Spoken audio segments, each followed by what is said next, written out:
Assalamu alaikum. Here is Mahnur Zubair for the subject of prose. As you all know that we are discussing of studies by Sir Francis Bacon. So the next half is, according to Bacon, dishonest men condemn education. Stupid men admire education, but wise men use education as their real world experience dictates. Bacon के मुताबिक बेईमान शख्स जो होता है वो कभी भी एजुकेशन की तारीफ नहीं करेगा, उसके हक में नहीं बोलेगा, उसको सपोर्ट नहीं करेगा।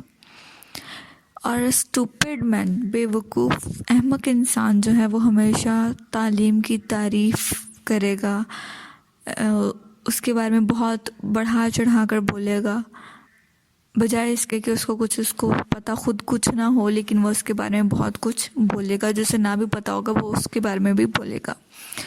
लेकिन बेकन कहता है वाइज मैन जो है वो अपनी एजुकेशन को बेहतर तरीके से इस्तेमाल करता है, अपनी ज़िंदगी में होने वाले एक्सपीरियंसेस से सीखता है, समझता है और अपनी एजुकेशन उसी के थ्रू यूज़ करता है, तो वो ज़्यादा फ़ायदेमंद है। तो अब आप देख लीजिए आप लोगों में से कौन कौन डिसऑनेस्ट है, कौन स्टूपिड है और कौन वाइज है। He wants the educated man not to use his education to argument unnecessarily with people, not to assume that education always leads to the correct behavior or understanding. आगे चल करके bacon सबको, अपने readers को warn करता है और कहता है कि कभी भी अगर आपने तालीम हासिल कर ली है, अगर आपके पास नॉलेज आ गया है, आपने स्टडीज़ कंप्लीट कर ली है, आप पढ़े लिखे इंसान हैं, तो कभी भी दूसरे लोगों के साथ बिला वजह बहस ना करें। अननेसेसरली आर्ग्यूमेंट्स में पढ़ने की बजाय आप खामोश रह सकते हैं, आप लोगों को उनकी चॉइसेस पर जीने दे सकते हैं। जिन लोगों ने समझना होता है उनके साथ बहस करने की ज़रूरत ही नहीं पड़ती, और जिन लोगों ने नहीं समझना होता उनके साथ आप चाहे कितनी मर्ज़ी बहस कर लें, कितना मर्ज़ी उन्हें क्लियर कट स्टेटमेंट्स के थ्रू आप प्रूफ दें, वो नहीं मानते हैं। तो फिर बेकन कहता है कि ऐसे लोगों के साथ बहस करनी ही नहीं चाहिए। और फिर ये कि एजुकेशन अगर आपने हासिल कर लिया है तो इसका हरगिज़ मतलब नहीं है कि अगला बंदा जो है वो भी उसी तरह से ठीक ठाक समझे, दुरुस्त तरीके से चले, अपनी लाइफ को ठीक से लेकर चले। यहाँ पर हम रोज़मर्रा की ज़िंदगी में भी देखते हैं कि बहुत सारे ऐसे पढ़े लिखे लोग हैं लेकिन उनमें मैनर्स नहीं होते, उनके पास आइडियाज़ नहीं होती, उनके पास अच्छी सोचें नहीं होती, उनकी ज़ुबान बुरी होती है, उनके पास उनका करैक्टर अच्छा नहीं होता।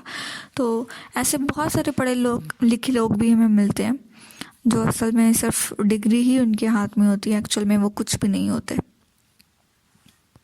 Rather, Bacon argues education, some books should be read but their advice ignored. आगे चल कर के बेकन अपने रीडर्स को एडवाइस करता है कि किस तरह की किताबें, कौन सी किताबें पढ़नी चाहिए और किन किताबों को इग्नोर करना चाहिए, किन के मैसेज को बस पढ़ना चाहिए और किन को वैसे ही थॉरली पढ़ना चाहिए और किन को तो बिल्कुल ही इग्नोर कर देना चाहिए। तो बेकन कहता है कि कुछ किताबें ऐसी होती हैं जिन्हें पढ़ना चाहिए, लेकिन उनकी जो एडवाइस है, उनका जो मैसेज है, जो सेंट्रल थीम है, वो इग्नोर कर देना चाहिए। अदर बुक्स इग्नोर्ड कम्प्लीटली, और बेकन कहता है कुछ किताबों को तो मुकम्मल तौर पर ही इग्नोर करना चाहिए, उन्हें नहीं पढ़ना चाहिए, क्योंकि हर किताब हर बंदे के लिए पढ़ने के लिए भी नहीं होती है और सब किताबें अच्छी भी नहीं होती हैं। And a few books are to be chewed and digested, that is understood perfectly and use to guide behaviour. और बेकन कहता है कुछ किताबें तो इतनी इम्पोर्टेंट होती हैं कि आपको उन्हें चबा जाना चाहिए, हज़म कर लेना चाहिए, मुकम्मल तौर पर निगल लेना चाहिए, इन सेंस कि आपको उन किताबों का एक एक लाइन, एक एक लफ्ज़ जो है वो समझना चाहिए, पढ़ना चाहिए, सीखना चाहिए और अपने बिहेवियर में उसे शामिल करना चाहिए। In addition, Bacon advises that some books can be read by others who take notes and the notes can substitute for reading an entire book. और फिर आगे चल करके मज़ीद उसको एक्सप्लेन करते हुए बेकन कहता है कि बाज़ औक़ात ऐसा भी होता है कि कुछ किताबें दूसरे लोग पढ़ रहे होते हैं और बाद में वो उन किताबों को पढ़ के एक मुख्तसर से नोट्स जो हैं वो हमें बना कर दे देते हैं। तो बेकन कहता है ये तरीका भी ठीक है, हाँ, अगर वो बुक बहुत ज़्यादा इम्पोर्टेंट है तो फिर हर बंदे को खुद पढ़नी चाहिए, लेकिन अगर इतनी इम्पोर्टेंट नहीं है तो फिर आप उसके नोट्स बनाकर भी दूसरों को हेल्प आउट कर सकते हैं या आप नोट्स के थ्रू उन्हें पढ़ सकते हैं।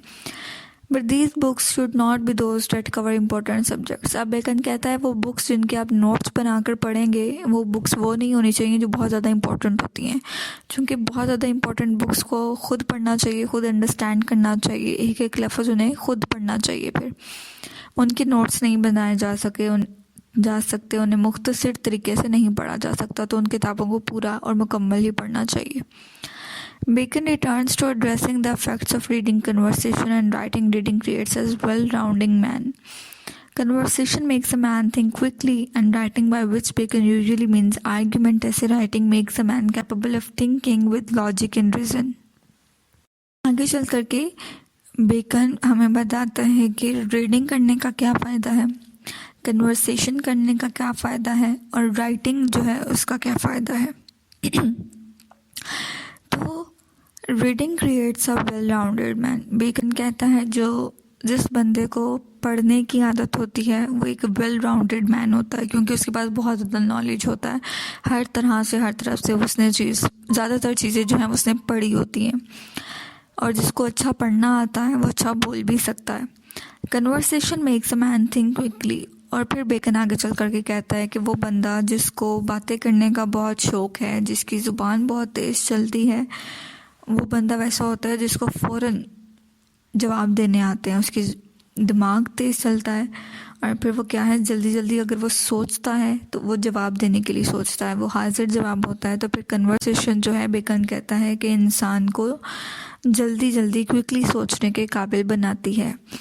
और क्योंकि हम लोग आप देख सकते हैं जो भी लोग जिनको बोलने की आदत होती है, जो बोले बगैर नहीं रह सकते, वो हाजिर जवाब होते हैं, वो फ़ौरन जल्दी से सोच कर जवाब जो है वो दे देते हैं, ये बातें जो हैं वो करी जाते हैं।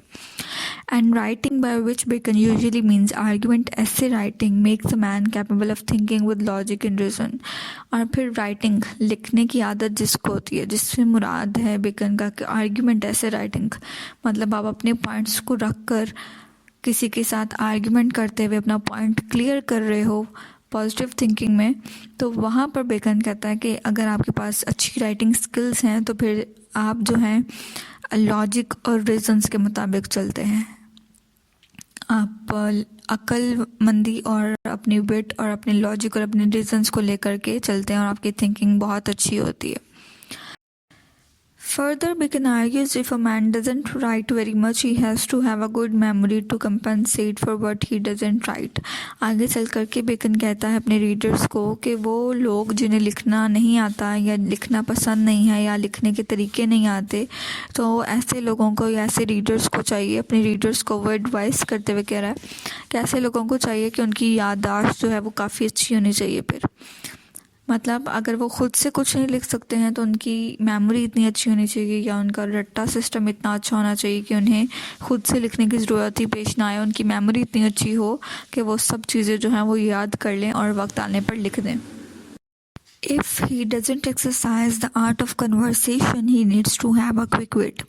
और फिर बेकन कहता है कि वो बंदे जिनको बोलना नहीं आता या जिन्हें नहीं पता कि हमने किस टाइम क्या बोलना है या उन्हें कन्वर्सेशन गुफ्तगू करने की इतनी आदत नहीं होती है, क्योंकि गुफ्तगू करना भी एक महारत है, तो कुछ लोगों को नहीं भी आती बातें करना, ये गुफ्तगू करना, कन्वर्सेशन करना। तो फिर बेकन कहता है कि अगर किसी को कन्वर्सेशन करना नहीं आती तो फिर उसको चाहिए कि उसका दिमाग जो है वो काफ़ी तेज़ चलना चाहिए ताकि वो जवाब जो है वो सोच समझ कर दे सके। And if he doesn't very much, he has to be able to fake it, to pretend that he knows more than he does. और फिर सबसे एंड पे बेकन कहता है कि चलो अगर कन्वर्सेशन भी नहीं आती है करनी तो ठीक है, आपका दिमाग इतना तेज़ होना चाहिए कि आप फ़ौरन हाजिर जवाबी से अपना जो भी बात है वो कर सको।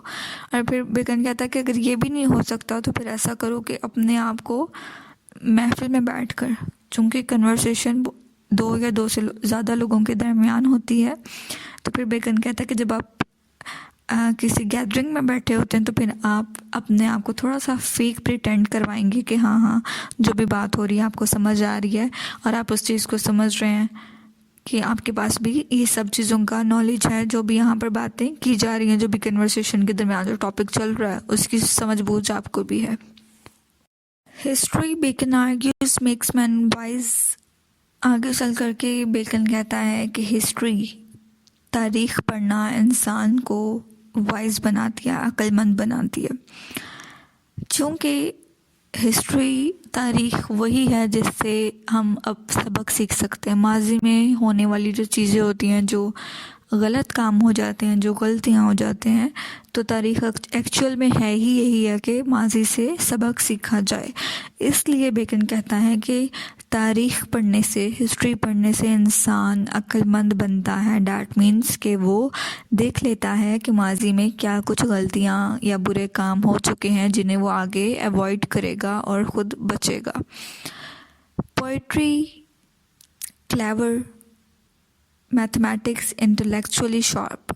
और फिर बेकन कहता है कि पोइट्री इंसान को क्लेवर बनाती है। शायरी करना, शायरी बोलना इंसान को चालाक और होशियार बनाता है, क्योंकि इंसान पोइट्री के थ्रू दूसरों के इमोशंस और फीलिंग्स के साथ खेल सकता है या उन्हें काफ़ी फ्लो में ला सकता है, उन मूड्स बना सकता है।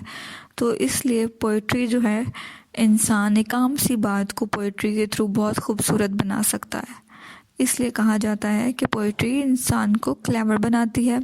और बेकन कहता है मैथ्स पढ़ना इंसान को दिमागी लिहाज से बहुत शार्प कर देता है, बहुत तेज़ कर देता है। क्योंकि मैथ्स तेज़ क्यों करता है कि मैथ एक ऐसा सब्जेक्ट है जिसमें आप कोई भी क्वेश्चन कर रहे हैं तो आपको शुरू से लेकर एंड तक कंसंट्रेट करना पड़ता है। ऐसा नहीं है कि आप शुरू से ध्यान दे रहे हो और एंड पे ना ध्यान दे। मैथमेटिक्स एक ऐसा सब्जेक्ट है जिसमें शुरू से एंड तक आपको ध्यान देना पड़ता है ताकि कोई गलती ना हो जाए। तो इसलिए बेकन कहता है मैथ्स पढ़ने वाले जो हैं वो इंटेलेक्चुअली शार्प होते हैं। Logic and rhetoric skilled in argument. और फिर बेकन कहता है वो लोग जो लॉजिक और रीजंस के साथ चलते हैं, जो अपना पॉइंट रखना जानते हैं, वो आर्ग्यूमेंट करना बहुत अच्छे से जानते हैं। Further, Bacon believes that there is no problem in thinking that cannot be fixed by the appropriate study, just as the right physical exercise cures physical illness.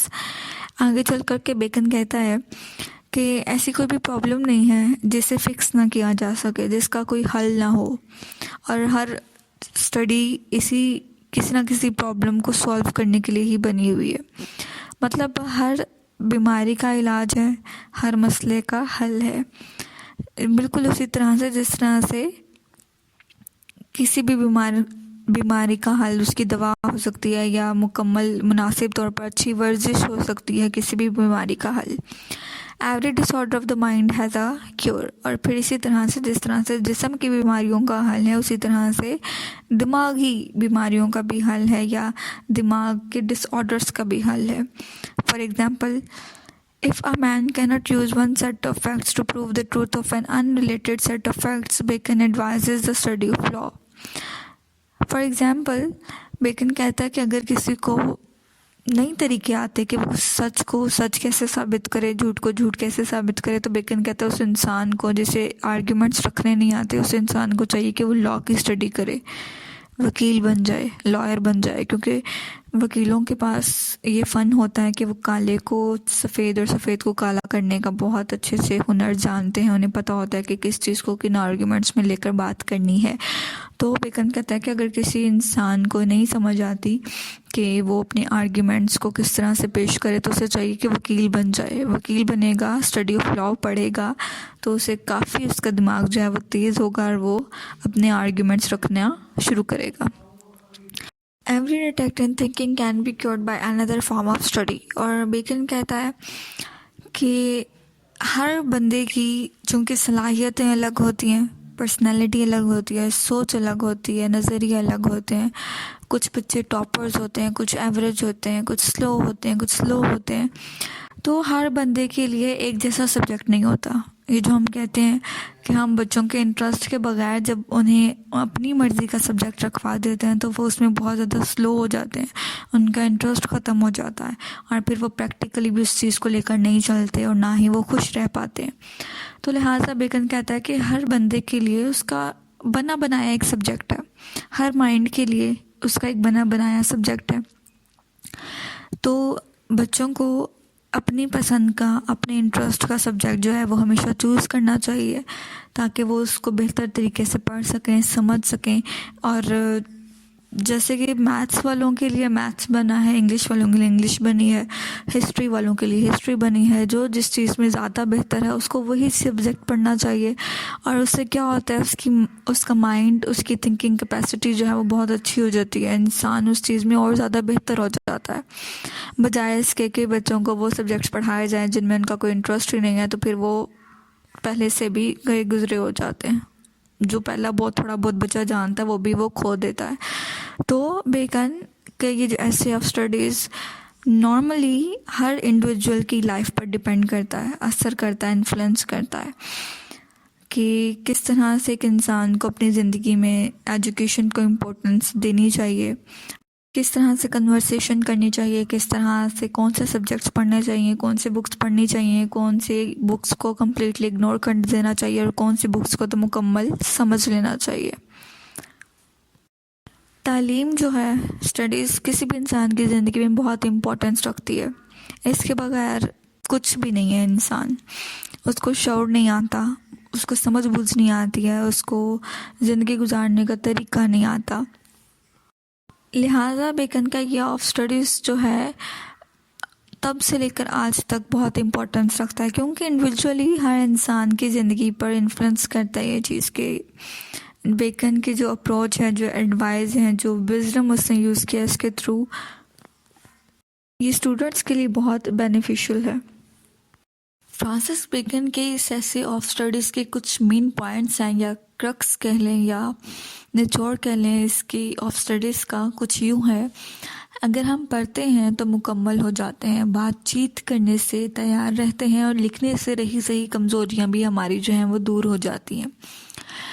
और आगे बेकन कहता है कि अगर किसी को लिखने की आदत नहीं है तो उसकी याददाश्त तेज़ होनी चाहिए।